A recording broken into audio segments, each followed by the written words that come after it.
comments are limited to 3 minutes per individual.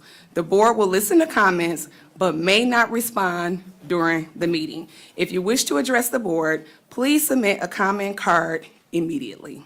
Roll call. Talisha Belk, Board President. Yvette Ware Duvall, Board Secretary. Amani Johnson, trustee. Jolene Holloway, trustee. Jennifer Green, Superintendent. Taking minutes for this evening is Ms. Carolyn Foster, and technical support is being provided by M1 Studios. Thank you. At this time, we're going to have the Pledge of Allegiance. Please stand.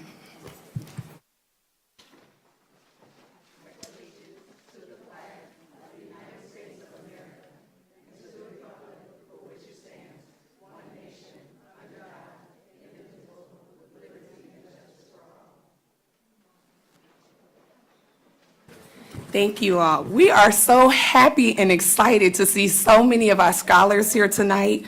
I have 2 quick announcements before we get into board matters.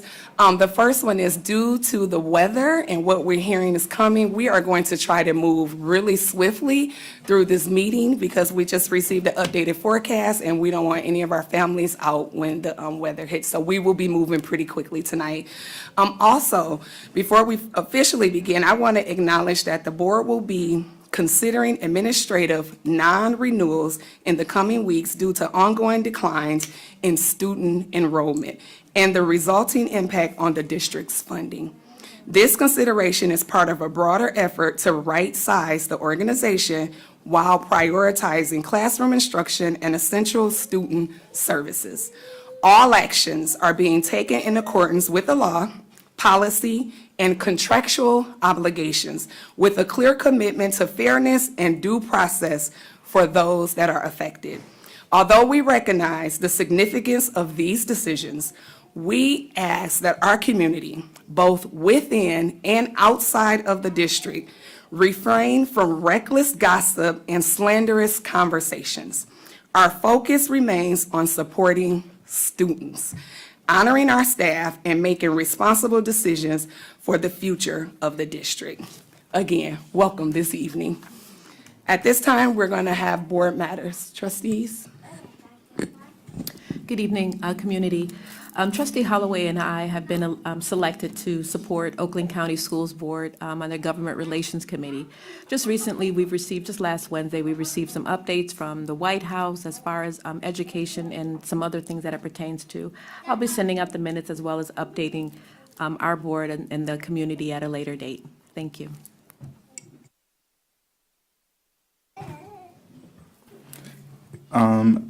Good evening, everyone. I wanted to give a really brief update on the work of the Sustainability Committee. I'll be super fast, 'cause I know that's not why you're all here tonight.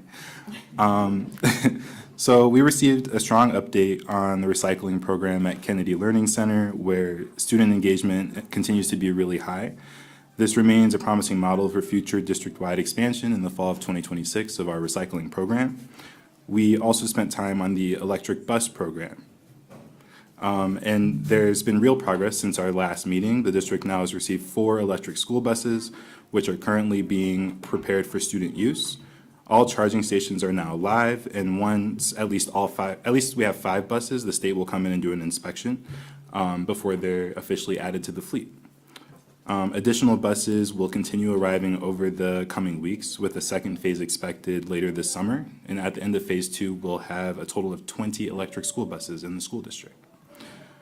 We're also preparing for a public media event in the coming weeks to highlight this work with support from First Students Communications team. The Sustainability Committee has scheduled a site visit on May 5th to tour both the Kennedy Learning Center recycling program as well as the electric bus charging infrastructure.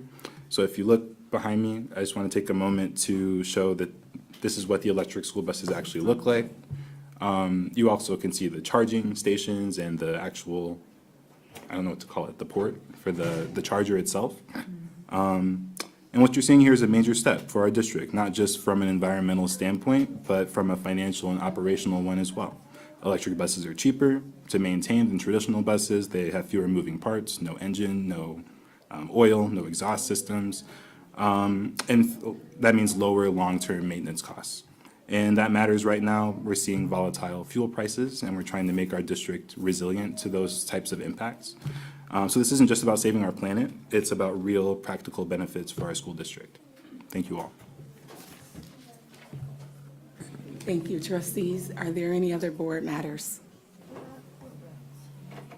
Hearing none, at this time, we're going to move around our agenda a little bit, and I'm going to turn it over to the report of the superintendent.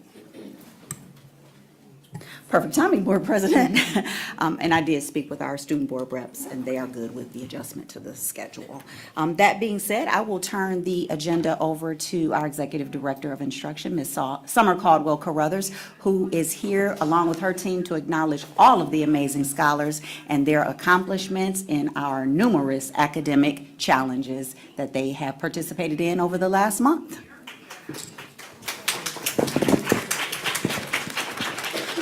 Good evening, everyone.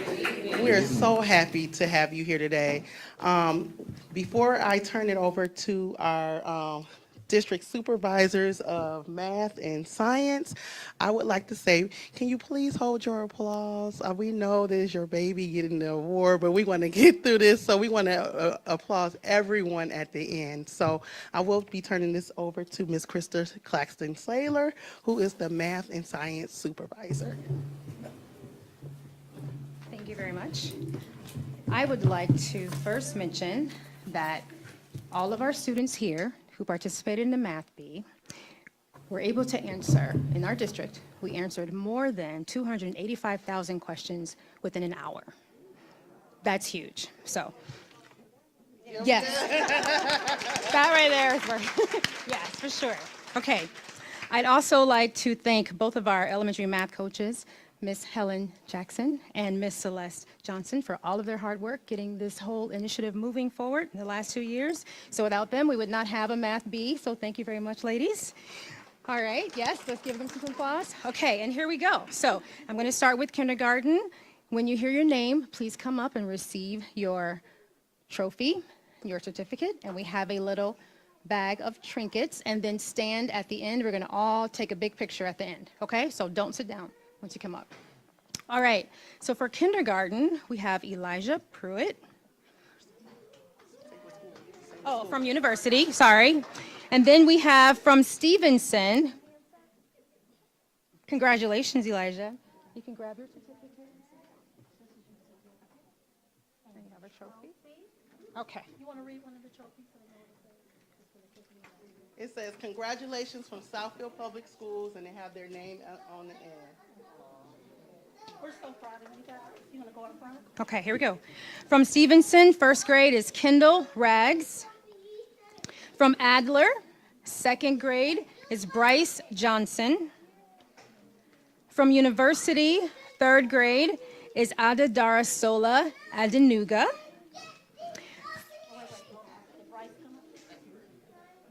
Is Bryce here? Bryce Johnson? Bryce is from Adler? No, Bryce didn't come up. Okay. For Adler, we have James Coleman for fourth grade. And also from Adler for fifth grade is Kyrie Austin. From Thompson, the sixth grade winner is Jonathan Irebu. From Levy, our seventh grade winner is Christian Brown. And also from Levy, our eighth grade winner is Demario Penn. Our ninth grade winner from University is Brandon Reed. Our 10th grade winner, also from University, is Jeffrey Nicholson. And then our 11th grade winner is from University is Francis Mukoro. Congratulations to all of you. We can now give them a round of applause. Yep. These are all of the first place winners of our district Math Bee. Great job. Our young mathematicians, yes. And now, we could not have done this. These students could not have done this without their teachers. So I'm going to read off the teachers' names. If you are here, please come on up. We have our certificate for you, and we're going to all take a group picture. So the kindergarten teacher, Ms. Murphy from University. The Stevenson teacher, Ms. Little, which is for first grade. From Adler, Ms. Hitty is second grade. Ms. Wiltillo from University for third grade. Ms. Hicks from Adler, fourth grade. Ms. Stager from Adler, also fifth grade. Mr. Sarkar from Thompson, sixth grade. Mr. Turner from Levy, seventh grade. Ms. Holland from Levy, eighth grade. Ms. Petro, actually for ninth and 10th grade from University. And then Mr. Witten from University for 11th grade. So come on up and grab your certificate. We're gonna all stand. We'll give the certificates after the picture. So let's take the picture first, and then we'll pass it to you. Okay. Please come and stand behind the children. We'll take a group picture, and then we'll pass you your certificates. And please, all admin, please come on up. All principals. All the principals. Come on up, please. Let's do this.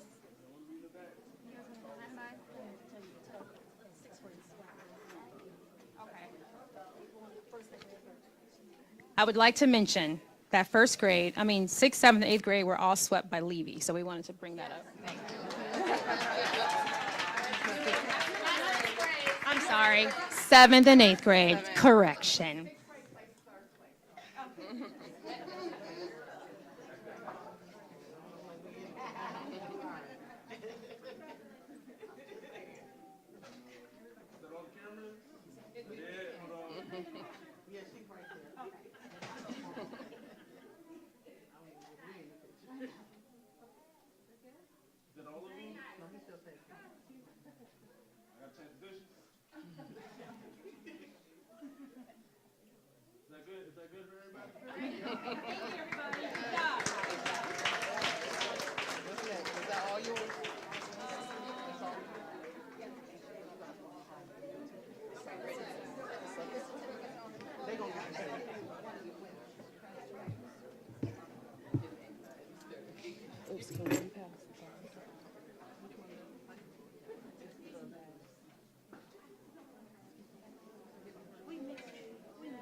Good evening.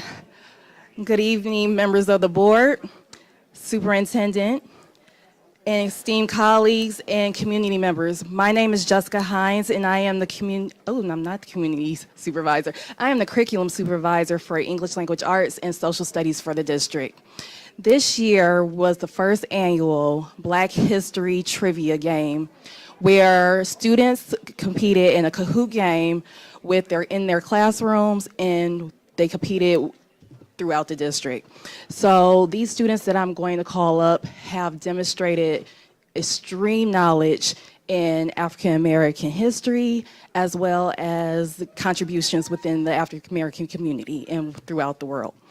So for our grades 2 to 3 from University Elementary, we have Asher Ubam, guided by Mrs. Benson. Ms. Benson? Yep. I'm sorry.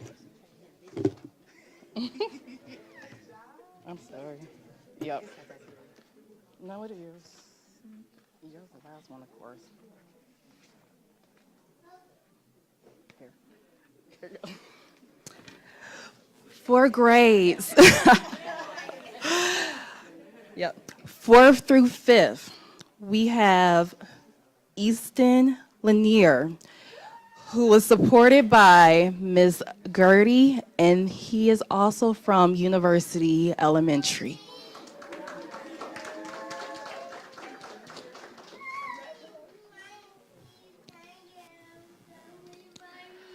from our grades 6 through 8 tournament. We honor Jonathan E. Roguban. And he was under the leadership of Ms. Brown from Thompson KA Academy.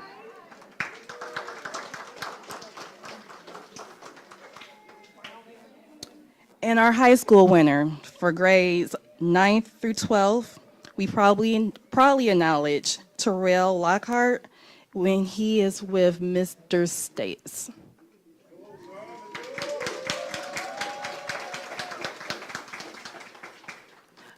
Please join me in celebrating our students and teachers for their outstanding achievements in the African American Black History.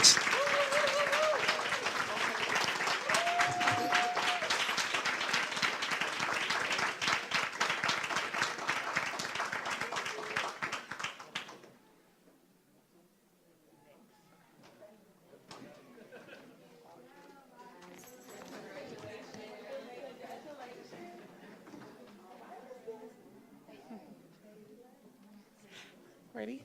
Good evening, board members. Good evening, Superintendent Green, and our community partners that are here.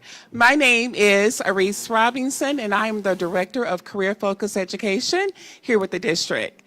I am pleased to award this recognition to one of our very own students at Southfield A&T High School.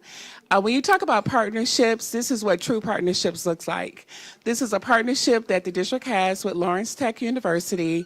And this student, as I'm looking at him, Christopher Jones, is being recognized as our very first student to achieve a certificate of completion with Lawrence Tech University.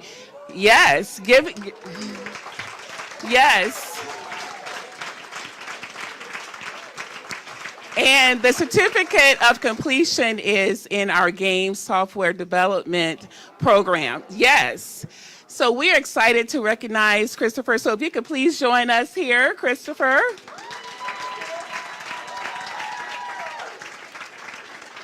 So we have a token gift from our IT department. They gave us some token gifts for you.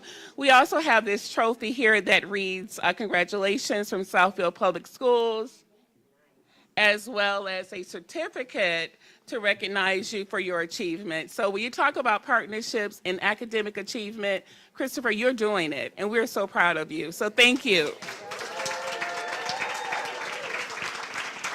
So if I could have, if I could have the school leadership to please join us up front for a picture. We have our very own principal, David Reese. We have assistant principals, Gwendolyn Denham and Aaliyah Kagans. And Ms. Ward is one of our counselors. So did you have anything you want to say, Ms. Ward? Because you were really helping to spearhead this. Well, first of all, I just want to say congratulations to all of our recipients. You guys represent the best of Southfield. And for Christopher, you know, we are so very proud of you. I would be amiss if I did not mention his dad. Mr. Jones has been a trailblazer. Every single day, they walk to school and walk home from school together. And Chris said to me, you know, my dad is my role model, because my dad has told me never give up. And so congratulations to you, sir. This is as much your award.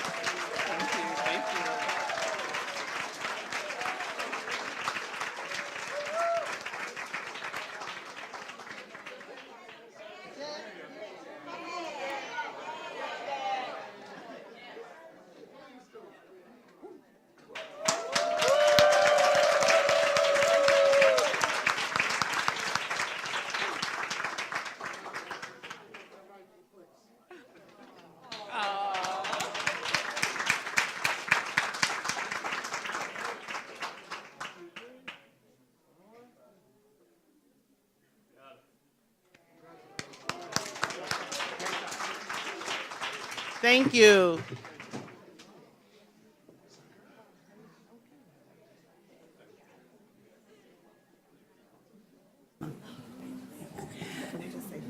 The greatness in Southfield continues. Give all of our recipients another round of applause.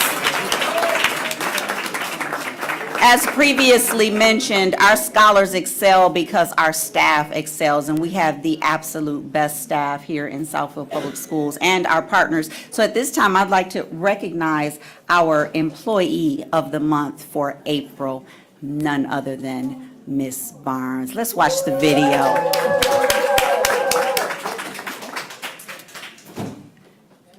Ready? Push the button.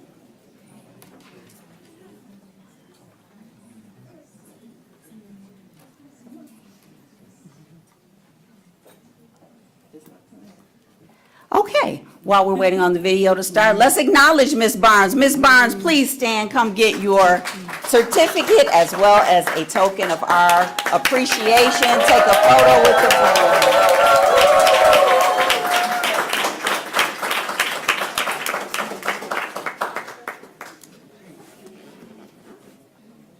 For those of you that don't know, Ms. Barnes is our kindergarten teacher at Adler Elementary School. Her principal is here. I know I saw her earlier. Where's Ms. Almaday? She just stepped out.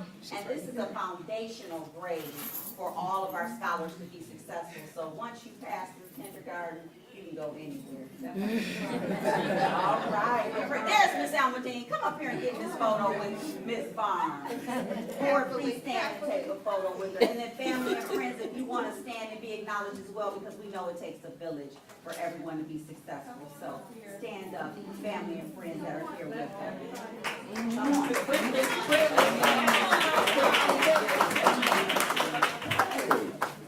Come on, babies.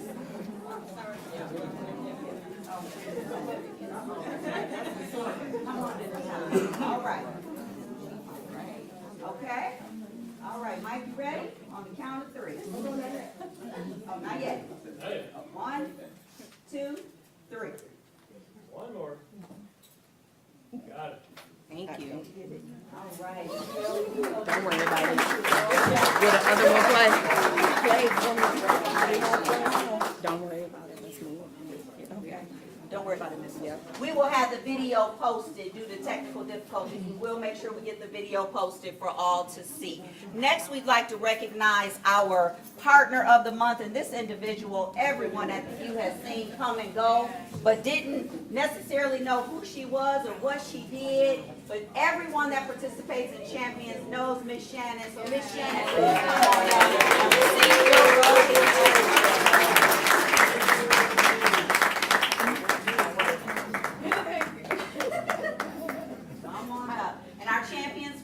Come on up and join her as well, because we know it takes a village, and we want you all in the photo as well. And don't worry, when we transition to the other locations, Ms. Shannon will be going with our scholars, because parents have already asked. So let's acknowledge that also.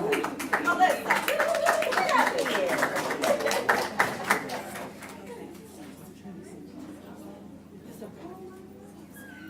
You, administration, you want to join her in the picture? Come on up as well. She's your Champions leader. Come on. Particularly our elementary folks, because you know you utilize her services on a daily basis. Absolutely. Oh, no injuries on the way now. Okay. I know, right? All right. On 3. 1, 2, 3. More. All right. All right, give her another round of applause.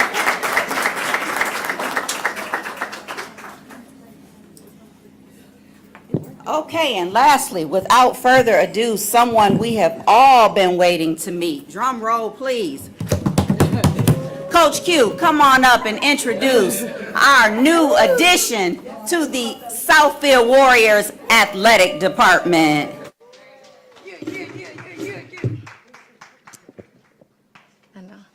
Good evening, everybody. As Dr. Green stated, my name is Coach Q. I am the athletic director for the district, but today I am just super excited. I'm super excited to be for the board to introduce our new head coach. His name is Mr. Antoine Robertson, And he also brought along one of his assistant coaches, which is Mr. Leviticus Payne. And the reason why I'm so excited for both of these young men before I bring them up is you have two alumni standing in front of you, coming back home, ready to get us back where we need to be. While I could absolutely say 1,000 things, I just won't. Continue to follow the district page and our athletic page, as you will see more, but I would love to have these two young men come up and speak for themselves. Hello. So the first thing is I want to say I'm really excited to be here. You know, more so it's been a dream. Coming through this community is one of the things I kept telling people. 9 Mile Telegraph is where I grew up. Now I'm over on 8 Mile and Evergreen, but I'm still in Southfield, make sure that my kids are still in the school district. The best thing is coming here early and then being able to see the students or the younger kids, you know, receive these awards. Because the biggest thing is we want to make sure that we find a way to keep all these kids in our system, right? So coming back, you know, the first thing I did was I reached out to Leviticus, who's been here for some years. He graduated some years after me, called in 2 more alumni to come in to help us. Because the biggest thing is we want to make sure that we protect the brand, we represent it, and we elevate it, right? Because at the end of the day, it's all about the community, right? So we want to make sure that everybody in this room is involved in this process, right? We understand that, yeah, we were great, then we fell off, but now we're going to get back to great. So, and my biggest thing is I'll be here every day. So it's been 2 days with the kids, freshman, JV, varsity, right? So we're having everybody together. That way we know who they are outside of just a jersey number. We actually find that time to know who they are as people. So once again, my name is Antoine Robinson. I've been around, played with the Falcons, played high school here, played locally at Wayne State, coached around some bit, and then fortunate enough to get this opportunity. And then Leviticus Payne. Good afternoon, everybody. I'll be short and sweet. I'm just glad to be here, happy to be here. I'm happy to add to the value of the school. As you guys know, we got on these red.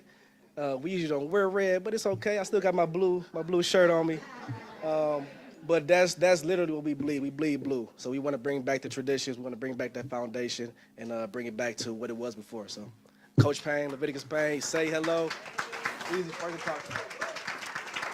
Lastly, I'll just close with this. We are super big on building back better, and that's exactly where we are. Even in all the transition that Southfield is getting ready to go through, the foundation is strong, and we're excited to continue to build. Thank you, everybody. Thank you, Coach Q, and welcome, coaches. Truly a pleasure. And I will say that of all our social media posts, your posts garnered the most views, likes, and comments of all of Southfield Public Schools. So congratulations to you in that regard as well. Mr. Jackson, can you get our student board reps to come back out shortly? Thank you. Moving right along, the legislative update. I have nothing new. As we know, things are slowing down in Lansing, but I do want to continue to remind our families that in the fall of 2026, the cell phone ban will be going into effect in all public schools, so I will continue to reiterate that at every meeting. Next, we will move right along into that of the staffing update presentation. Ms. Foster, do you have that one ready for us to go?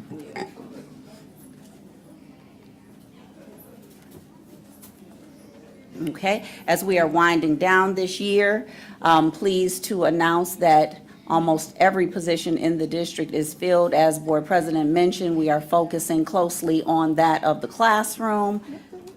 Okay. Okay, very good. So Adler, you see we had the one ASD position. We have a candidate identified for the fall, and both for that ASD classroom as well as for the speech pathology classroom. Moving forward, the gym 0.5, we knew that that would be a long-term substitute for the duration of this year.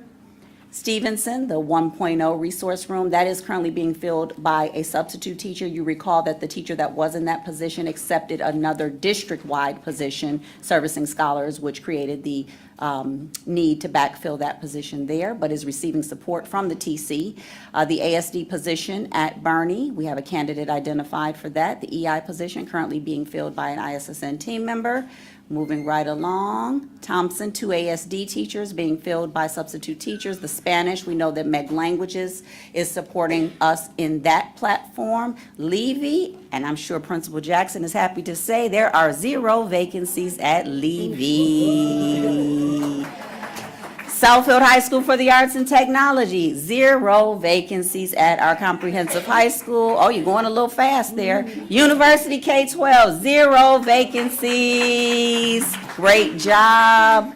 Moving along, KLC, 1 SXI teacher, candidate identified, an offer has been extended. 1 social worker being filled by a partner.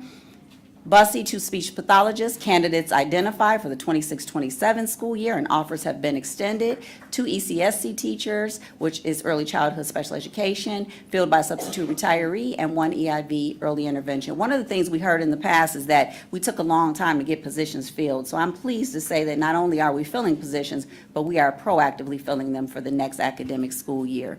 Moving along, we have district-wide positions, 1 ISSN Medicaid billing supervisor, and 2 English as a secondary language support teaching staff. That rounds out the shortest staffing report ever in the history of Southfield Public Schools. So thank you to Mr. Devon Stevens, who is leading our HR team to greatness. Good job. And Miss Angela Smith, because most of those positions, as you saw, were in the ISSN department, so great job, Miss Smith, as well. All right, moving right along, we have back with us our student board reps. So BP, if you want to get our student board reps before we go on to the Bussey report, I will give up that time for our young people. Thank you. Perfect. Thank you, Dr. Green. Start with Chidi. Which one? Oh, Gonna go now first? start. You want to go first now? Okay. Like usual. All right, we're going to have our report from our student board reps. Representing Southfield High School for the Arts and Technology, Ms. Paris Whitman. Good evening. I'm Paris, one of your student board representatives, and I'll be reporting out for Southfield A&T today.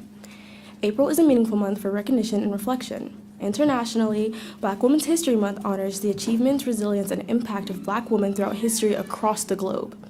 Nationally, Arab American Heritage Month celebrates the rich culture, history, and contributions of Arab Americans to society.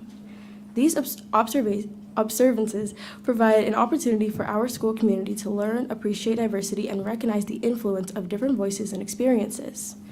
This has been an especially eventful and exciting time across our school community with a wide range of extracurricular activities, student events, and academic accomplishments. For April, here are the past and current highlights for Southfield High School for the Arts and Technology. I'll first report on our sports highlights. As we transition into spring sports season, our teams are already making an exciting determined start, showing growth and strong competitive spirit across all programs. Our girls soccer team opened their season with an impressive performance against a team that defeated them for the past 2 years. In a hard-fought match, they secured a tie, demonstrating resilience, teamwork, and significant progress.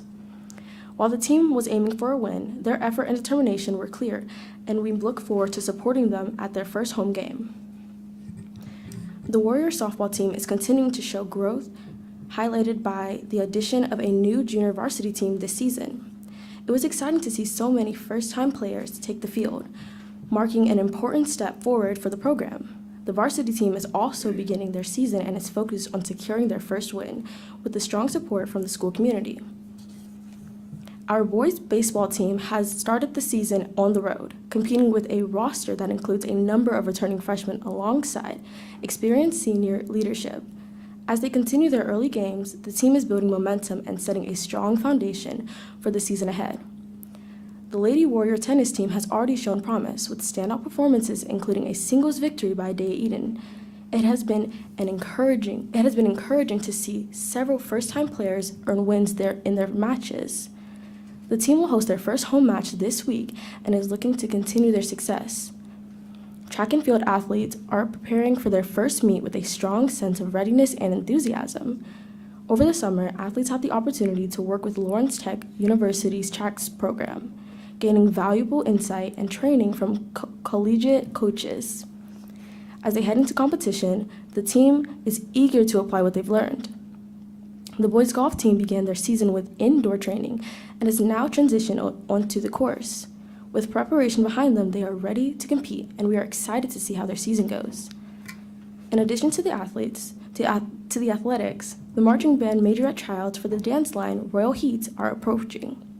Mandatory clinics will take place from April 20th to April 23rd, from 5 to 8, in the band room. Official tryouts will be held on April 24th, beginning at 5. Students interested in joining are encouraged to attend and take part in this exciting opportunity. Now for the leadership and activities highlights. Our book club has continued to foster engaging discussions and thoughtful analysis, creating a space where students can share their ideas and connect over literature. In addition, the recent book fair and book competitions were a major success, generating enthusiasm for reading and friendly academic competition among students. Student Council has recently hosted a Family Feud event, which was highly successful and well attended. The event brought a strong sense of community, school spirit, and friendly competition, making it a memorable experience for everyone involved. Members of the National Honor Society attended the Michigan Youth and Government trip from March 26th to the 29th, where they represented our chapter with professionalism and leadership. Their participation reflects a commitment to service engagement beyond the school community. Business Professionals of America sold chicken baskets through the Warrior School Den on Friday. Each basket is priced at $10 and includes 3 wings and fries, available during A and B lunch. Additional items includes chicken biscuits also being offered.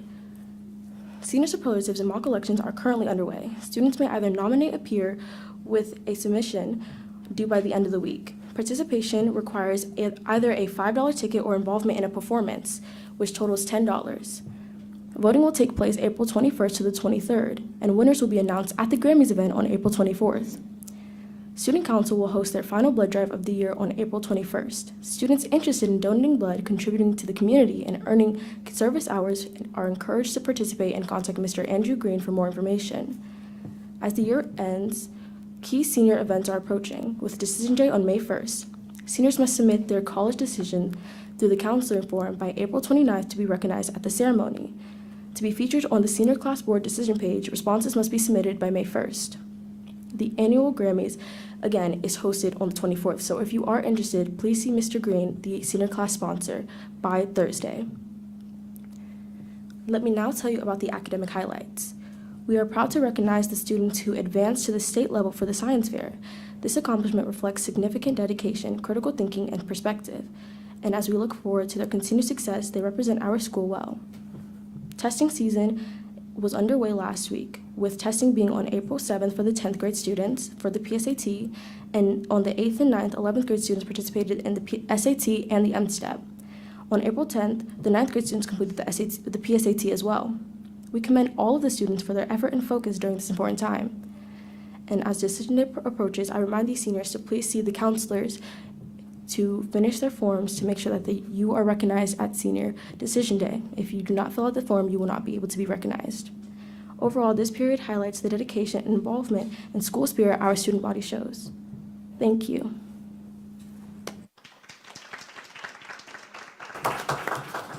Trustees, do you have any questions for Paris? Great job. Now we're going to turn it over to Chidi to represent University K-12 Academy. Hello, everyone. As you know, my name is Shidi. I was going to originally make a joke about knowing all of you, but I see so many new faces that joke doesn't work anymore. Did you know that a charger is specifically well known for its ability to quickly turn?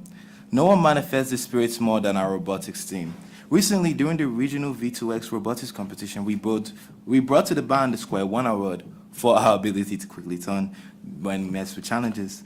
All of you are aware that March was Reading Month. Last month, our middle school students thought deeply about their books while expressing their creativity and acceptance in the story. Each student carefully read a novel and then designed a book jacket that included important elements. One thing we never talk about when reading is the importance of those who write. With critical literacy going down across the country, it is more important than ever that people understand the way a writer thinks and why they make the decisions in their book. My school very much understands this importance of authors. With our writers' workshop, the ELA department hosted local authors to share their processes. Literacy doesn't stop at reading and writing. We must all learn how to manage our hay, or as humans call it, finances. Financial literacy is also an essential skill that we expose our scholars to here at the U. Our sixth grade scholars recently participated in an exciting and educational field trip to Junior Achievement Finance Park, where learning about hay management came to life. During this interactive experience, students stepped into the role of adults managing real-life financial responsibilities. Each scholar was given a career, salary, and lifestyle scenario and was tasked with creating and balancing a monthly budget, something y'all seniors will have to do. Students visited various businesses, stations where they made decisions about housing, transportation, food, insurance, savings, and entertainment. This simulation challenged scholars to think critically about need versus wants, make responsible spending choices, and understand how career decisions impact financial stability. It was a powerful hands-on experience that helped connect classroom learning to real-world financial skills. We are proud of our scholars for their thoughtful participation and decision-making throughout the day. As you know, college and university decisions are out. I personally hope every single one of your children got into their dream schools. But now that the seniors are done worrying about colleges, it's time for a new generation too, the juniors. I see some of you there. Last month, my school hosted a college fair. A lot of students were able to learn about different colleges and decide where they may attend in the future. Speaking of college, our scholars enjoyed our university campus night event, which showcased many STEM and classroom activities for parents and scholars. While exposing everyone to that college feel, each scholar who completed their course received a certificate of completion at the university. There's a lot the average person doesn't know about horses. Some believe that horses and humans have nothing in common, but we share one critical thing that's important to life for all people: our blood. We as a species rarely talk about the importance of giving such a critical resource for human life. At our school, we never forget its importance due to our yearly blood drive. Dodgeball and musical chairs, what do they have in common? Absolutely nothing. Except they were a part of the house party my school recently threw. It was all in an attempt to see who would win points for their house and in celebration of our once again earning the College Board Platinum recognition. Our middle school girls volleyball team keeps burning up the court, with both levels remaining undefeated this season. On Saturday, our 5th and 6th grade team brought home another university championship trophy, beating the Levy Drivers, what she said, in 2 straight sets. The 7th and 8th grade team won 3 sets against the Bunny Buckeyes but came up short, sadly. We congratulate them for showing resilience and dedication, ending up with an impressive 5-1 record. Our 3rd grade scholars had the opportunity to participate in a DTE Energy Safe initiative. The Energy Literacy program taught the scholars about the use of kinetic energy, how to generate electricity, wise use of electricity and natural gas, and safety first through interactive learning. As you know, we're a very literate school. From who has the worst case of senioritis to who is the worst driver, all of this was decided during Grammys, and who, in the senior opinion, is the best teacher. It's Miss Wilson, if you didn't know. Yes, that is not the only way our school celebrates people. We also highlight academic distinction, effective communication, distinguished leadership, and innovative perseverance. These are important points in our vision. We'll share more about the University Senior Recognition Night at next month's meeting. Upcoming events. Middle school state testing continues through April. High school state testing is done. I know your students are finding a sigh of relief. Spring concert is on April 30th. Decisions Day is on May 1st, and AP exams is on May, the first 2 weeks. And that is all.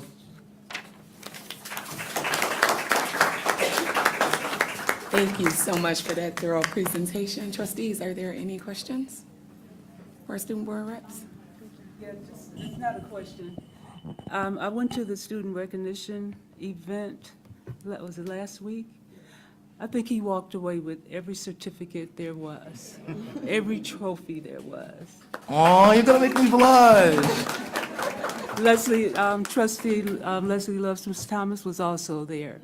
It was fantastic. Where's Dean Bolin? Thank you. We had a great time. Thank you. Thank you so much, Trustee Holloway. Any other trustees?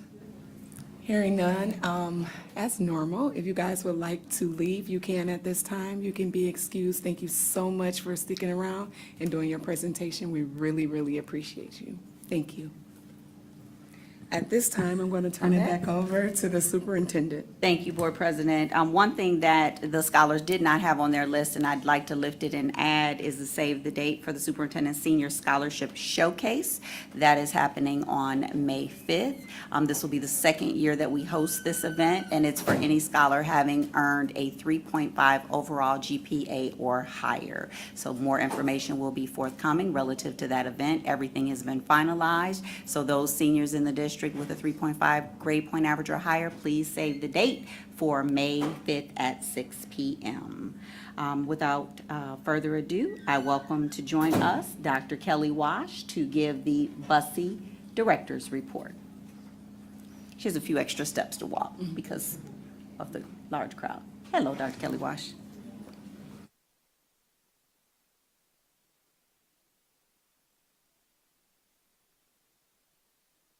Good evening, everyone. Superintendent Green, President Belk, board members, Southfield guests. My name is Ursula Kelly Wash, and I'm happy to present the April presentation for BUSSY. Okay, so this is the Week of the Young Child, so it's an exciting time at BUSSY. The Week of the Young Child for 2026 is celebrated from April 11th to April 17th. This annual event is sponsored by NACCE, which is the National Association for the Advancement for the Education of Young Children, and it focuses on the importance of the foundation for early childhood education, which is all things important for educators, advocates. And so what we're doing for this week, we have a theme, and the theme is always embedded with learning. So like for today, it was Twin Day. And so of course, you know, the students could dress in the same color as their teachers, just recognizing what's alike. And then for tomorrow, it's kind of like Wacky Wednesday, so they can do things that are different. Thursday is College Day, so college begins at BUSSY, so it's just recognizing the importance of higher education and celebrating that at an early age. So once again, we're happy to celebrate the Week of the Young Child at BUSSY. So for this report, we're going to go over our FA1 review, talk about the highlights and topics for review. I'll give an update regarding our enrollment, our average daily attendance, our monitoring report, which is our child find, education, URSIA, and these reports are never finished. So I added 2 slides, and I just share with Ms. Foster that I will kind of go over those. So I'll send a modified report after this meeting, just so that you all have the updated copy. Okay, so for our FA1 review, back in December of 2025, we talked about our FA1 review, which is a focus area review highlighted by the Office of Head Start that really wants to highlight the systems. Systems meaning for our education systems, our fiscal systems, everything and how the processes of how we do things within the context of Head Start. So I'm happy to report that we have several highlights. So for and I'll just kind of read some of what was lifted for our highlights. So our highlights are education and child development, safe and healthy learning environments, our fiscal infrastructure, our program design, and program governance. And so what I did, I just kind of lifted their keywords. So to just kind of give you an overview of what the highlights that they found at BUSSY. So for education and child development, we, meaning the grant recipient, provides responsive teacher practices tailored to meet the needs of our young students. And I thought we were compliant in that. And I think that's great. We're an educational entity, and to be recognized for what we're doing for the education. I'm sorry, I didn't advance it. I'm sorry. Well, yes, okay. To be recognized for that is quite rewarding. Safe and healthy learning environments. Every person who is a teacher or associated with BUSC has a background check.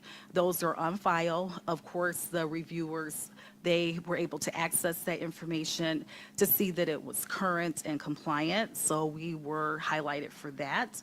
We were also highlighted for having safety and hygiene practices.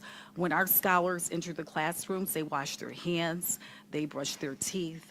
Our teachers, when they clean the tables, they have a 3-step process.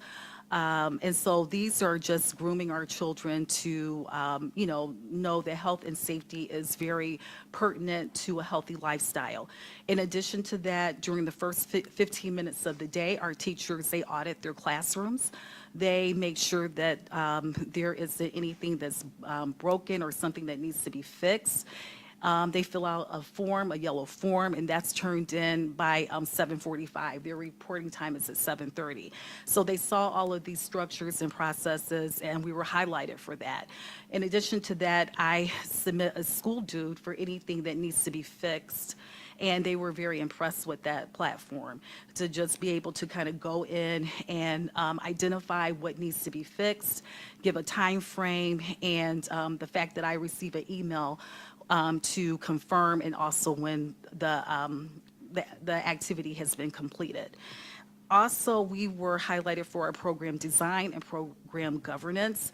When the FA1 reviewers were here, they had an opportunity to interview our policy council and our board, a few members of the board. So thank you for your feedback. They felt that the governing body and policy council, that you are effective in providing oversight and program direction.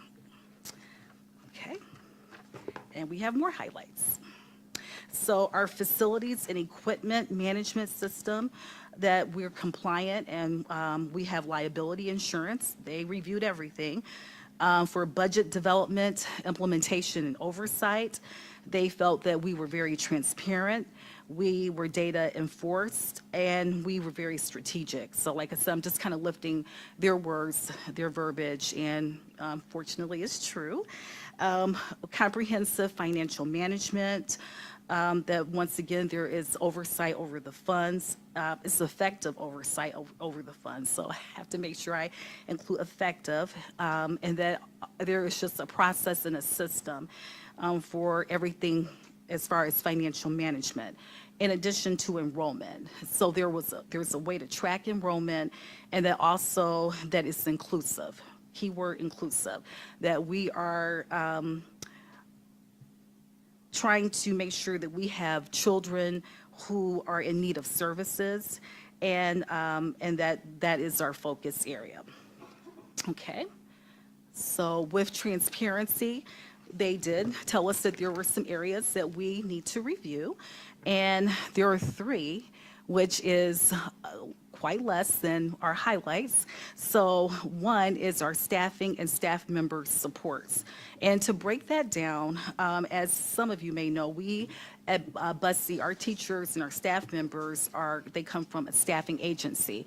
So we do have a plan in place where one of the issues is that they want to make sure that all of our teachers are highly qualified. And so I've been meeting with HR, Mr. Stevens. We're trying to align the job descriptions provided by ECE SubHub, that they are grounded and embedded in the Head Start standards. So for example, making sure that all of our Head Start teachers they have a minimum of an associate's degree in early childhood education, preferably a bachelor's degree, and our assistant teachers have at least a CDA. And so once we are, kind of putting those job descriptions together, we'll make sure that everybody is compliant for their teaching role. The next one is, we had 2 areas in URSIA, selection and eligibility. And so full transparency, prior to the reviewers' arrival at BUSC, we had to do a random, every student from early Head Start to Head Start was randomly assigned a number. And when the reviewers were on site at BuzzC, they just, it could have been, okay, I need to see student number 7. I need to see student number 4, student number 20, their files. And so as a lot of these students, they've been with us since like the 23-24 school year. And so they wanted to make sure that their enrollment was compliant. And they want us to kind of focus on selection and eligibility. So right now, we do have a new URSIA manager, Mrs. McDaniel. We are meeting and working on a plan to make sure that all of our files, when they look for selection, we're actually revising the BuzzC enrollment packet. And we're happy to say that on Friday, we're having an enrollment fair. So we're going to start taking a look at that and making sure that all areas, when we're interviewing parents, that we're compliant for selection and eligibility. We're also going to provide a training on the housing costs calculator to make sure that the income is equivalent and current for the gross income due to excessive housing costs. So right now, Head Start, they have, it's called a housing cost adjusted calculator. So making sure that our family service workers have training on that so that the data is accurate. And then also, we're going to have a training on the intake process. So making sure that everyone whose file is reviewed with accuracy, and that we're making sure that our children are selected with integrity. In addition to that, we're going to have, instead, in the past, I think for income, it was just like 3 pay stubs. Now we're requiring 12 months. So to make sure that's part of the Head Start standards, just making sure that we're in compliance. And in addition to that, to make sure that it's fair, there will be room for over-income students, parents who report, who self-report their income, and for parents who have no income. And then also, we're going to partner with Easter Seals and Orchard Children's Services to make sure that we have children who are in foster care and who are homeless. So we are being proactive and making sure that we're addressing all issues. Okay, any questions? That was our FA1 review. Okay. So next, for our enrollment report. So I'm happy to report that for our early Head Start, we are completely filled. We do have 6 students, 6 scholars on the waiting list. For Head Start, we have 86 students. We do have 10 vacancies. And for GSRP, we have 50 students and we have 14 vacancies. And so starting our enrollment fair or process early, we are hoping to make sure that our numbers are higher, definitely for GSRP. And today, our URSIA manager, she went through all of our Head Start students, and she looked at their birth dates. And so she's going to have the family service workers call the parents tomorrow to make sure that they're present or that they're definitely aware of our enrollment fair for Friday. Because those kids, they can just transition into GSRP. Okay, so for our average daily attendance, and this is for the month of March, early Head Start 84%, Head Start 83%, our blends Head Start / GSRP, we're at 82%, and for GSRP 83%. Okay, and I'm sure those numbers will get higher. The weather is getting warmer, fewer illnesses, and so I'm sure next month the numbers will be higher. Okay, so for our CACFP program, this is the March data. For breakfast, a little over 1,000 students were fed, adults 275, AM snacks for students 198, for adults 58. For lunch for our students, 1,038 students were fed, adults 278, and for our PM snack, we had 903 students who were fed, and for adults, 272. So I'm also happy to report that last Tuesday, I think that was April 7th, we had a CACFP audit at Bussey, and I don't know if Mr. Groves is here, but he did highlight that there were no findings. And happy to report that. We worked very hard, making sure that our formula was accurately accounted for, bottles labeled, everything as far as the point of service, teachers are taking attendance, and also the menus are posted and dated and sent home, and that, there are forms are in place. So if children or scholars have an allergy, that is properly reported and filed. And we're having a meeting this Thursday to review and talk a little bit more about that. Okay, so for our, and this will help too with selection and eligibility too. For our child find forms, we do have parent-teacher conferences taking place last Friday and for this Friday. And so I'm encouraging all of our teachers, if you see needs or if you see some support systems that are needed for our scholars, please fill out the child find form during the parent-teacher conferences. Okay, and so for education, we are in period 3 for core. Our teachers are taking their anecdotal notes and making sure that they're aligned with the KDIs. We also had a crisis prevention CPI training, 2 sessions, March 11th and March 27th. So all of our teachers who attended, and that was the majority, were now certified CPI since we've had the training. Once again, our conferences are April 10th and April 17th. And once again, we're continuing to have our educators, empowering educators sessions, which are well received. This time, everyone has to have a printout and making sure that the teachers can reference what it is that they're doing. And then also we have our newsletter, which has tips and different pertinent information for our teachers as well. So for Ursia, the manager is now, she had a training on Friday.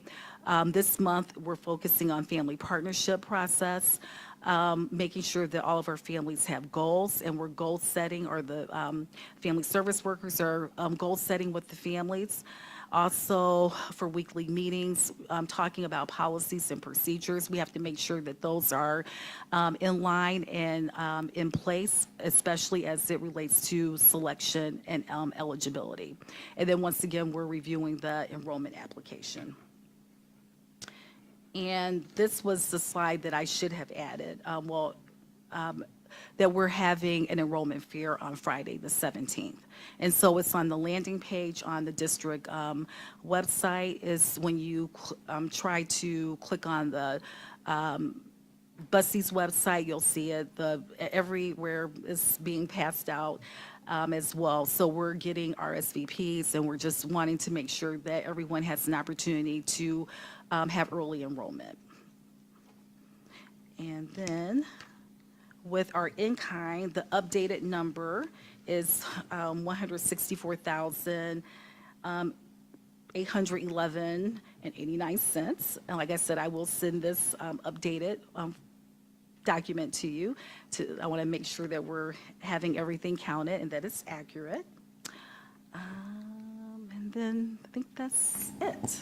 Thank you, Dr. Kelly Wash. And trustees, we know that this month's report was a little more expansive than previous months, and that's because we had the FA1 review. We wanted to be fully transparent. We know that oftentimes you get information from other individuals relative to what is happening in our program, and this is an unbiased opinion from those that actually are the reviewers from the Office of Head Start. So thank you, Dr. Kelly Wash, for presenting this information to our trustees.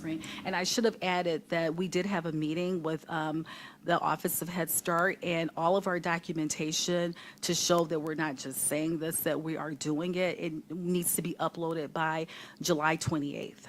and it will be reviewed by the Office of Head Start too. Through the chair. Just one quick question as well as one comment. How often do the Bussy Head Start program go through the FA1 process? Well, I was told, I think it was about 3 years ago. So actually, this is like the precursor to the FA2.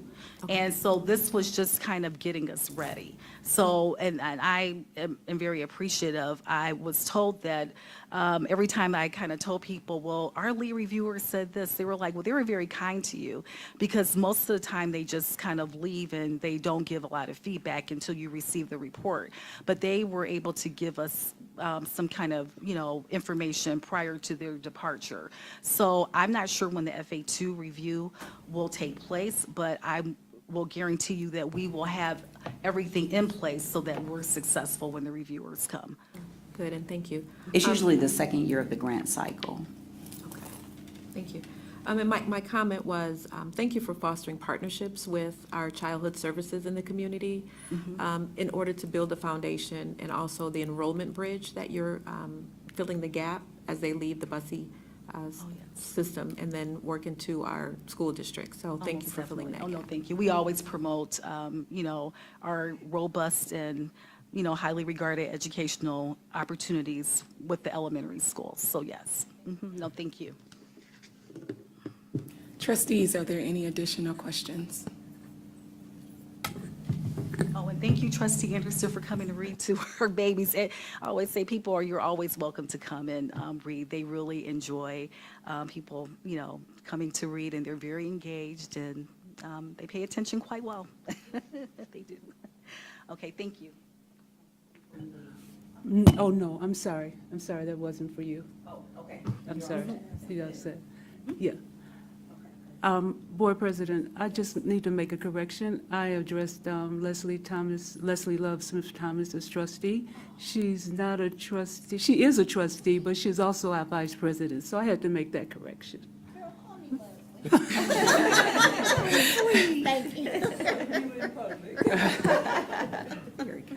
Very, very kind. Any additional questions, trustees? Yes, Dr. Green, I'm most, I don't want to say concerned, but I am interested to see how the action plan rolls out with the staffing, as was mentioned, with the qualifications changing and what that impact will be as it relates to, from a financial. Absolutely, and we will keep you all abreast in our monthly reports relative to that process. Any additional questions, trustees? Great, hearing none. I just want to relift again. We are not rushing, but due to the forecasted weather, we are trying to move this expeditiously. Next item, action items. Trustees, is there a motion to open and approve minutes from February the 24th, our special board meeting, March 7th, another special board meeting, March 10th, and March 17th? So moved. Support. It has been moved and supported. Questions? Hearing none. Board Secretary, would you please call for the vote? Absolutely. Trustee Smith Thomas? Yes. Trustee Ware Duvall, myself, yes. Trustee Johnson? Yes. Trustee Denson? Yes. Trustee Bell? Yes. Trustee Anderson? Yes. Trustee Holloway? Yes. Unanimous? Motion carried. I have a clear view to the outside. It's getting really dark. So no, I'm not trying to offend y'all. Report 6462. Dr. Green. Take a motion, open and approve since it's action. This is an action item. Trustees, do we have a motion to open and approve report 6462? So moved. Support. The motion has been moved in support. Are there any questions? Discussions? Sorry, what's standard operation procedure? Like, what's the standard for Plante Morgan? So this is something that the board has reviewed for the last year. It is to ensure that the processes and procedures that are in the district are not only aligned, but are documented and aligned with our board policies and administrative guidelines, the operations of the district. So through the chair, I did lift this prior in reviewing this standard operation procedure. I noticed that our strategic plan is out of date. And will there be any conversation regarding bringing our strategic plan up to date for the district?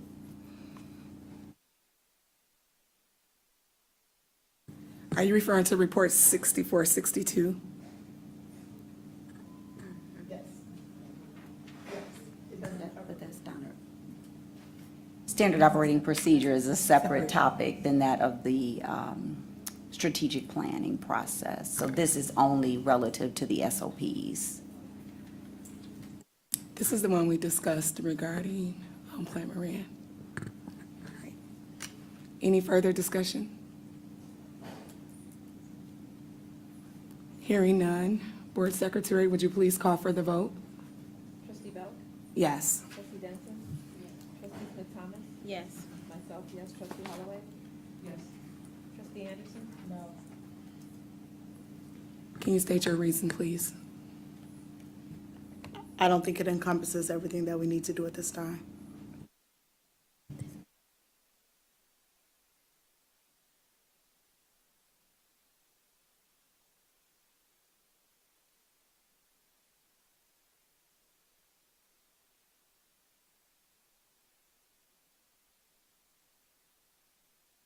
So Board President, if I may, to address Trustee Anderson, the strategic planning process will be under MASB. This is under Plant Moran, so this is specific under Plant Moran scope. So MASB would be the strategic planning process entity.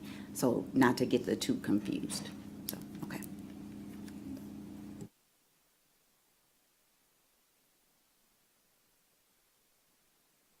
Motion carries. Trustees, is there a motion to open and approve report 6465? This is the second read of our policies, and I think for the record, I need to list them. Right. Policy 0100, 1623, 2210, 2260.01, 2370.01, 2412, 2417, 2418, 3120.09, 3123, 3362, 4120.09, 4123, policy 5120, 7541, 8402, and 8655. This is the second read of these policies. It has been moved and supported. Discussion?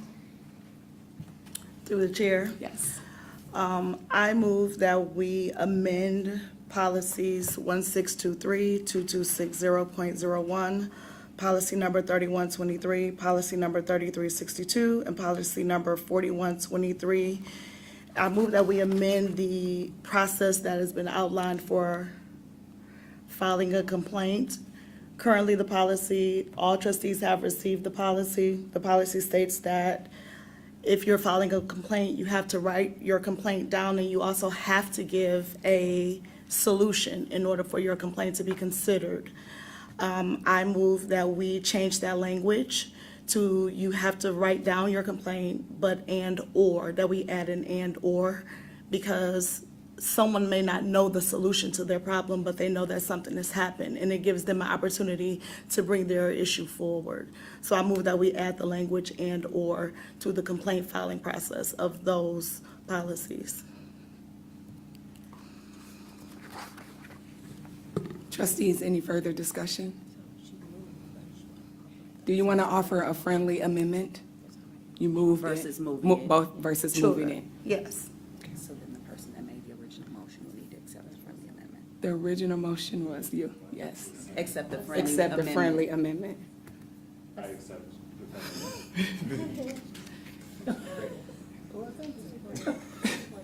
And then who supported? Holloway. Oh, what did I? So then you Support, now you need to support the amendment, please. Support the friendly amendment. Okay, I just, yes. Is that it? Is that right? Yeah. Okay. It has been moved and supported. Trustees, are there any further discussion? Hearing none. Board Secretary, would you please call for the vote? Absolutely, I do have one question. all of the policies you would like to Mhm. make that amendment to? Sure, I can give it to you. Trustee Smith Thomas? Yes. Trustee Johnson? Yes. Trustee Holloway? Yes. Trustee Anderson? Yes. Trustee Bell? Yes. Trustee Benson? Yes. Myself, yes, it's unanimous. Motion carried. Trustees, is there a motion to open and approve Report 6468, Personnel Action Report? You guys have this in a binder, and we have already received this previously. So moved. It's been motioned and moved and supported.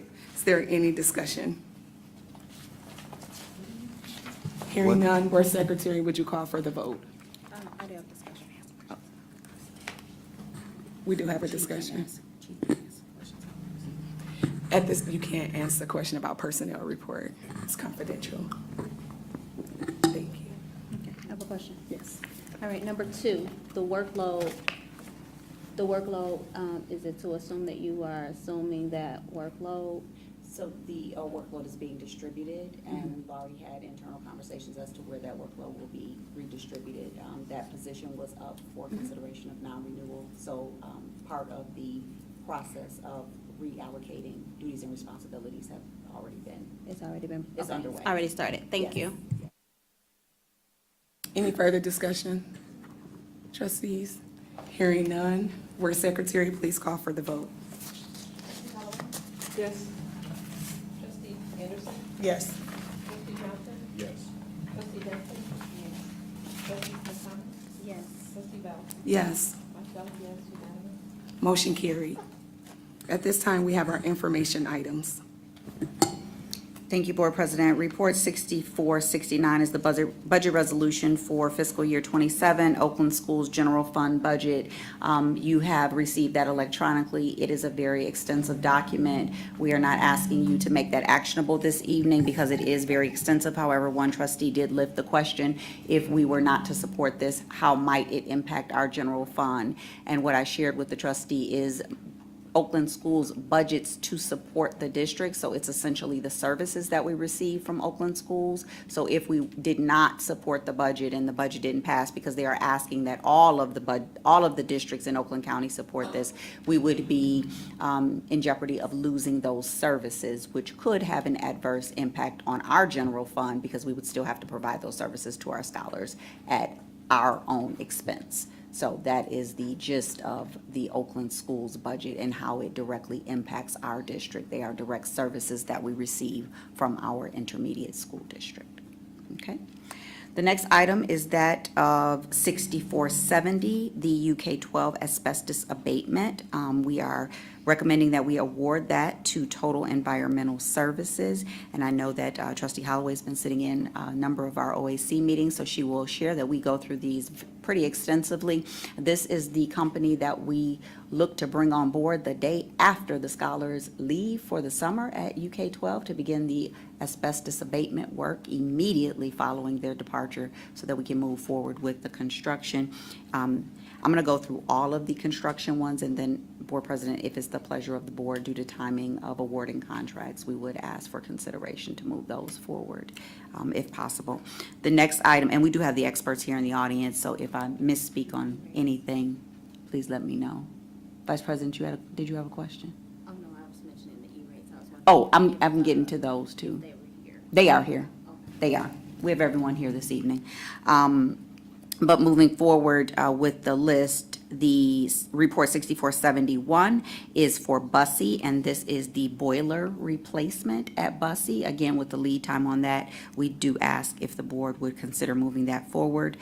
With Levy Middle School, music storage, furniture. It says furniture, but it's really furnishings. What we've learned throughout this process is we had a lot of makeshift devices in Southfield Public Schools, and because we are working diligently to be compliant with all structures in our district. This is something that has come up in the conversation. And also, I'm pleased to share that all of the furniture offerings that you see on the agenda this evening came in under what we originally budgeted. You will see that with Report 6473, Bernie K-8 Media Center Furniture, and Report 6474, Thompson, their entire building-wide furniture. I must give a shout out to Thompson. We have moved them in and out of that building every year for the last 3 years, and honestly, the furniture will not hold up there for another move this summer. So we are furnishing that entire building. We are asking to furnish that entire building when they return back in the fall. You may also recall that we had a full furniture fair where we had 3 modular classrooms set up at McIntyre, and we afforded the staff and the building leaders an opportunity to go through and give us feedback before we made final selection on the furniture vendors. So those are the ones that fall under the recommendations from Barton Mallow and Plant Moran Real Point. Did I miss anything, team? No? Okay. So BP, that would be Report 6470 through 6474 under the bond. Trustees, is there a motion to make Report 6470 through 6474 actionable? Support. Is there a motion to open and approve Report 6470 through Report 6474?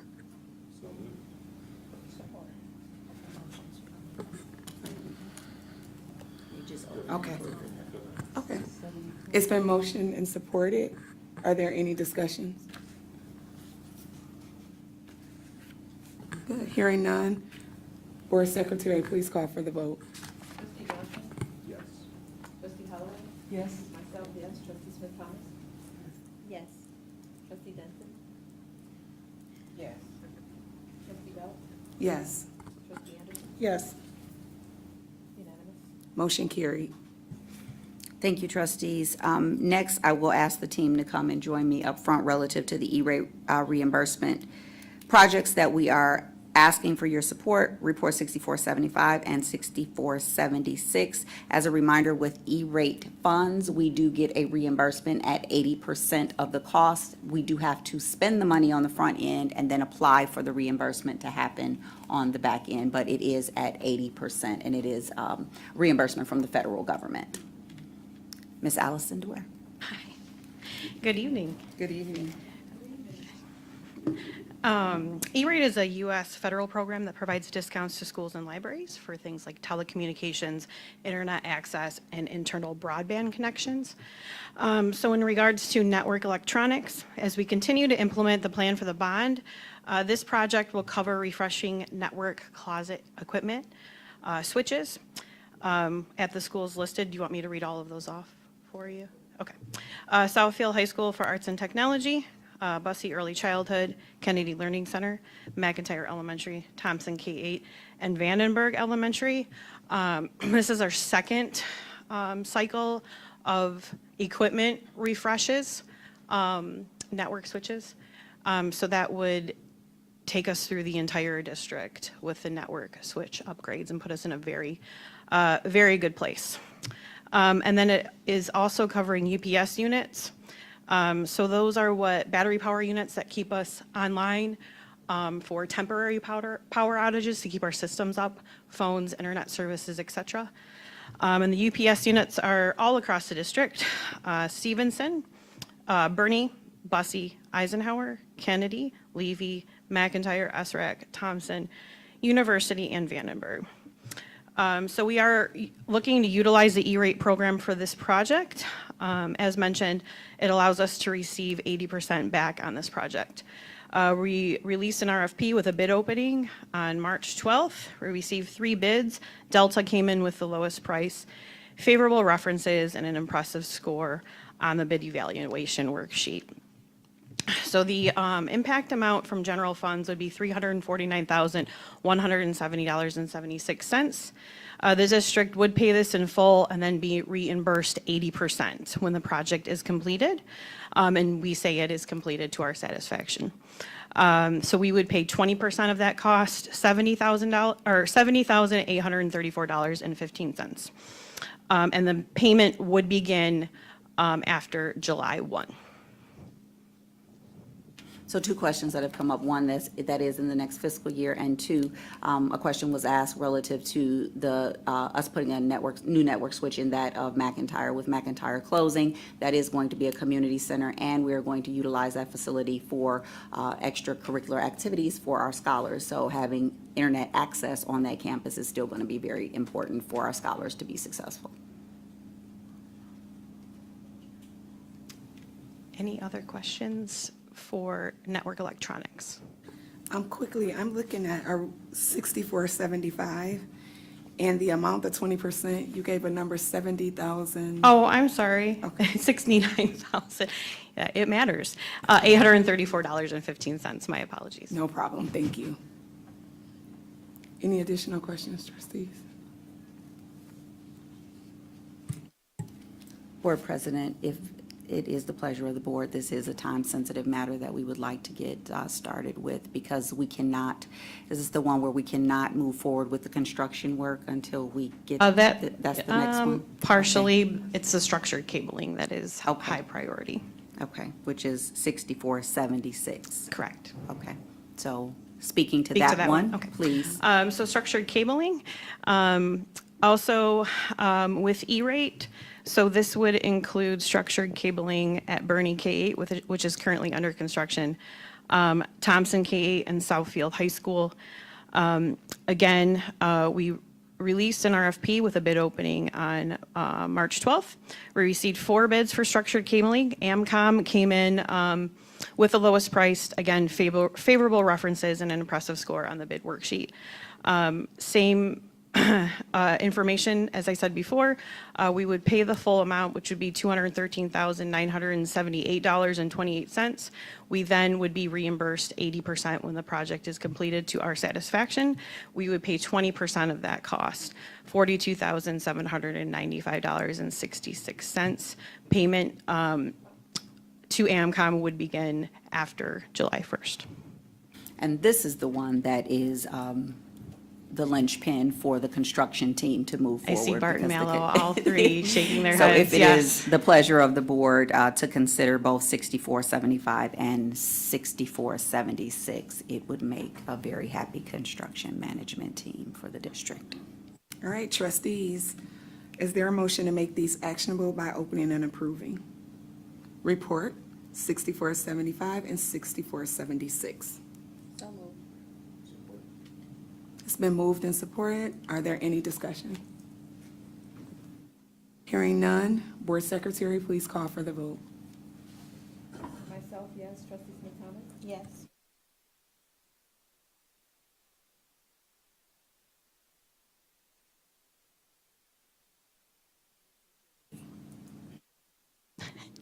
Thank you very Thank much. you. Appreciate your support as always. All right, at this time, we're going to have our financial report and monthly bill disbursement by our treasurer, Trustee Denson. Thank you, BP. Our current projections show our fund balance is dangerously close to the board's 10% threshold. We are actively working to maintain 10% or above by reviewing third-party contracts for savings while protecting investments in our students. We would do this also by maximizing our grant revenue. Without making these changes, we will fall below the 10% threshold. Good news is the district remains liquid and our cash flow is stable. Last month, we received $15.6 million in property tax revenue, which is being allocated to operations, debt obligations, and our sinking fund. I would like to thank Board President, Vice President, Dr. Green, and our Finance Department, in particular Mark Ingram, who answered so many of my questions over this time and even today. and everyone who was a part of the finance department. Thank you for your leadership, your guidance, and clear communication assisting me in this position as treasurer. That is what I have. Thank you. Thank you, Treasurer Denson. Any questions or discussions? What's the chair? What is the 10% threshold? I'm sorry, what is it? What is the 10% threshold? 10% threshold, the board has a policy that says that we must maintain a 10% fund balance in our bank account, which means that we have to have a rainy day fund. So it's like a savings account for the school district. And remember that financial report that you gave earlier on how to maintain life? Think about it as that savings account. If we were to receive no money from the state, would we be able to pay the bills? And the board has decided that we must maintain 10% of our fund balance there. Great question. Any additional discussion? All right, thank you so much, Treasurer Denson, for your report. At this time, we'll have public participation. Okay, we have 4.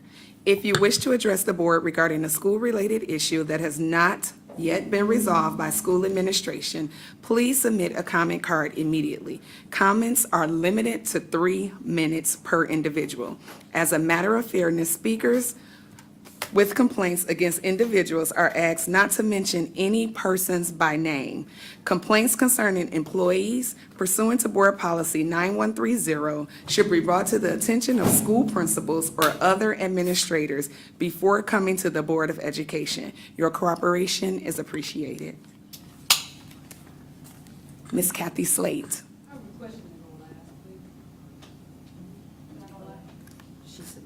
You submitted your card first, and we normally go in the order that is submitted. We have 3 minutes for public participation. Please state your address for the record.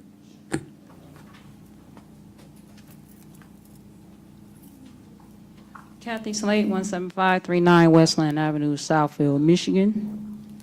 Good evening. My name is Kathy Slate, and I stand before you not only as an educational leader, but also as a constituent of this community, a community that I deeply care about and have committed my work to strengthening.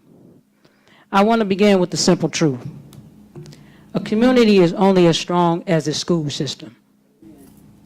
As of right now, University K-12 Academy is one of the strongest examples of what is possible when there is clear vision, consistent leadership, and aligned programming. Over the past year, 2 years really, University has gone under a significant complex transformation, merging 2 staffs, aligning 3 grade levels, and building a unified K-12 system. This work did not happen by chance. It required intentional leadership, structure, and a commitment to a shared vision. And the results speak for themselves. We have maintained top-tier school index scores, sustained strong academic performance, expanded programming and advanced placement opportunities, and more importantly, attracted and retained families and staff. In fact, the 2026-27 enrollment data that I did show that the vast majority of our families are choosing to stay at university. This decision is not accidental. It is rooted in confidence, confidence in the program, and confidence in consistent leadership. University is not just serving students, it's bringing new revenue into the district by attracting families from outside our boundaries. This is a direct reflection of the strength of the program and the reputation that it has built. Here I stand for you with a concern. The proposed restructuring, and specifically the removal or dilution of the head dean role, threatens the very foundation that has allowed this success to occur. At the K-12 system of this scale cannot effectively function without one unified vision. Without that, leadership becomes fragmented, buildings become operating in silos, instructional alignment is lost, and inconsistencies grow. More importantly, it removes a critical layer of support for our leaders who depend on cohesive structure to effectively lead their teams. This is not about a position. This is about preserving a system that is working. We are at a pivotal point preparing for a new building, continuing to grow enrollment and strengthening our academic outcomes. This is not the time to destabilize leadership. This is the time to protect and build upon what has already been proven successful. So I ask that you carefully consider the impact of this decision. Because we talk about leadership structures, we are talking about student outcomes, staff stability, family confidence, and long-term strength of our community. Again, a community is only as strong as its schools, and strong schools require strong, consistent leadership. Thank you. Thank you, Ms. Lake. Thank you. Ms. Betty Robinson.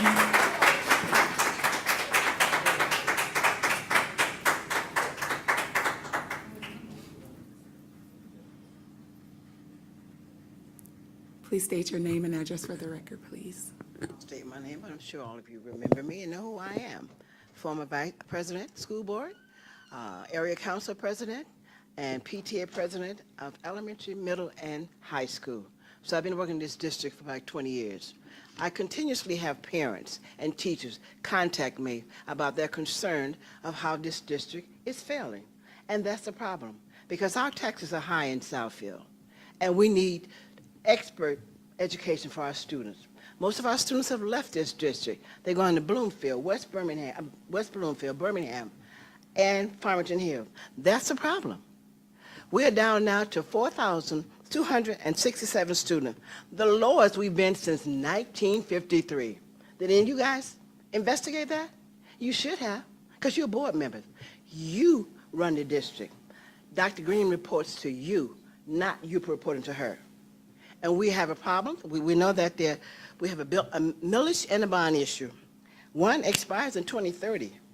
And I can guarantee you, parents are upset by this, homeowners, and we will not reinstate that millage because all we see is a failing school district. Our kids are not being educated, and that is a problem. And the young lady at Busty talked, and she said, Busty is beautiful. That's not true. Did she tell you that students are being left on the playground by themselves? Did she tell you about kids are being lost in the building? Did she tell you about special ed kids left in the bathroom unattended for a couple of hours? You have a special ed kid. Leslie, would you like that? Seriously. We have a problem in this district, and it needs to be fixed. And I'm going to keep standing here and talking about it until somebody does something. Busty is a complete failure. I was PTA. I was assigned to that by Wanda Cook Robinson 12 years ago. I know what should be done with Busty, and it's not being done. Just because you have a PhD does not mean you can handle every position. You understand that? And our kids are not being properly educated, and that's a problem for me. Next month, I'm going to have our homeowners here. You listen to them. Thank you. I just want to reiterate, as a matter of fairness, speakers with complaints against individuals are asked not to mention any persons by name. Thank you.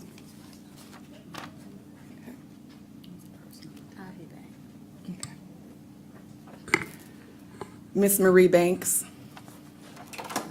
please state your name and address for the record.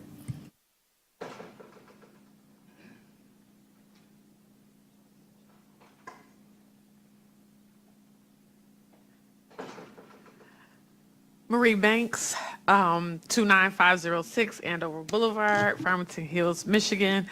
Oh, I love Southfield Public Schools. I love these board meetings. It never fails. But I come to you today, as I do every month, supporting university. Every month I speak, and I speak positively because I know what university is. It's not new to any of us that populations are declining all over the globe and in this country. And it's not new to Southfield. It's not just Southfield. But we have to maintain what we have. The numbers that we have that live in Southfield that's going to other districts is alarming. And nobody is better than university. Not one school. There's not a data point that can support that. And I ask, as you all make your decisions, that you all do that. I know you have to consider the budget. I know you have to consider all the things in place. But we have to promote our best and brightest. We have to. It's not a mistake that I saw a commercial, not a commercial, on the news, the new building for Cody High School. Who have we seen on the news the new building for university? The things, y'all are very intelligent and very smart. We gotta get creative. We gotta make a change to make sure we don't lose what we have. I know the statistics and all the reports and all the surveys have been out saying that most people are staying. I can guarantee you those parents already got acceptances at other schools, and they just keeping us in their back pocket in case they don't like it there. They can come back. But we might be very much surprised if we don't get the busing to these new buildings for university. If we don't get these parents in to see this new building before July, we're gonna lose the trust. The people that said yes on them surveys that you sent out earlier this year, that Dean Slate sent out, that yes gonna turn to a no. And we have to guarantee our students that we're making every effort to keep them here, not just in word, but in deed. Again, we need busing. We need to see the building before July. We need more marketing of our schools. We need to let people know. We had National Merit Scholars in our school. We had scholars getting in Ivy League schools. We have double-digit numbers going to top 25 schools like University of Michigan coming out of there. Double platinum AP scholars. All that, we should be wearing billboards. We should have it all at the school that's where it's at now, where it's going to be. We should be advertising. I know my time is up. Thank you. Thank you, Ms. Banks. Ms. Marquita Samuel, please state your address for the record.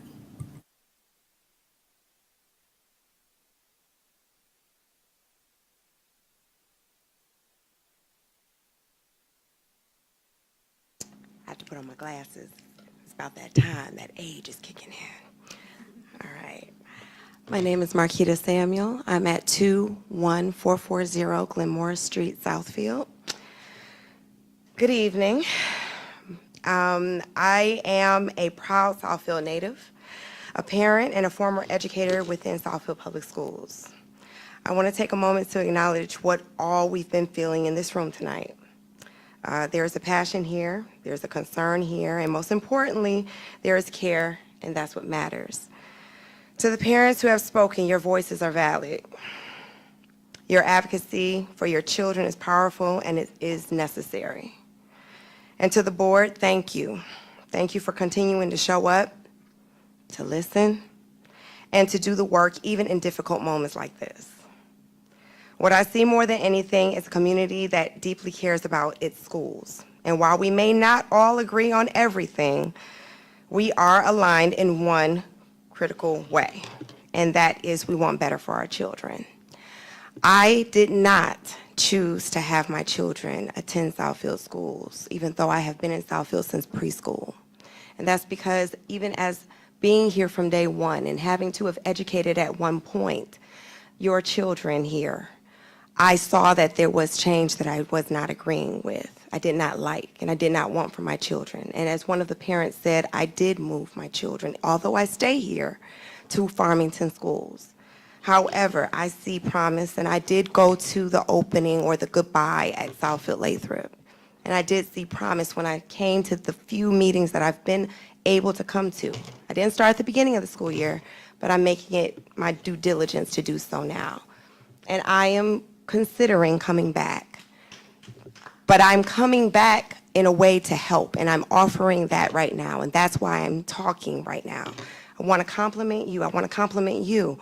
And any way that I can help, I would like for you to let me know what I can do, because I do want to make Southfield great again, okay? The way that I remember it. So thank you, everybody, and let me know what it is that I can do to help. Thank you. Our final comment would be from Jacqueline Hearns.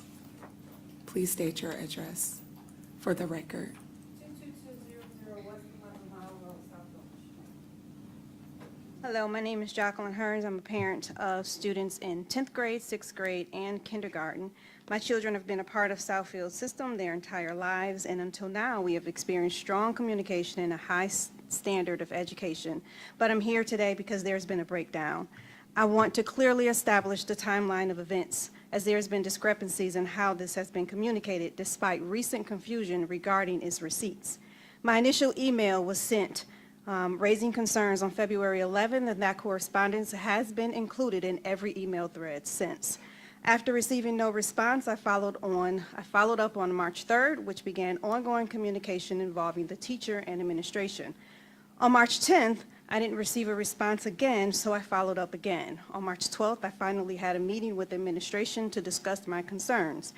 Following that meeting, the teacher was absent for the remainder of that week, and students had multiple substitute teachers. The week of March 16th through the 20th, the teacher was again absent with multiple substitute teachers. The week of March 22nd through March 27th, there was one substitute teacher assigned because, again, the teacher was absent. The week after that was a break. The teacher returned on April 6th. On April 7th, the students went to a field trip. On April 8th and 9th, the very next days, new material was introduced, and within minutes, students were given pop quizzes despite stating that they did not understand the lesson. There were 3 pop quizzes given that week. This timeline reflects the prolonged disruption in consistent instruction following immediately by assessment on materials students had not yet had the opportunity to fully understand. During that same period, students were assigned approximately 50 assignments within 2 weeks without any direct instruction, and only a limited number of grades were recorded, primarily the lowest. Prior to that, the month before, in February, students were given the same test 3 times with multiple students failing the first attempt, some scoring below 50%. That initial score significantly impacted their overall grades. So I ask, how do we hold students accountable without holding adults to the same standard? If the majority of class fails, that reflects a breakdown in instruction, not a lack of effort from every student. And based on that, I'm requesting that that initial test, the one in which the majority of students failed, be removed from their records, as it does not fairly reflect their understanding or ability. This is not fair or accurate reflection of the student performance.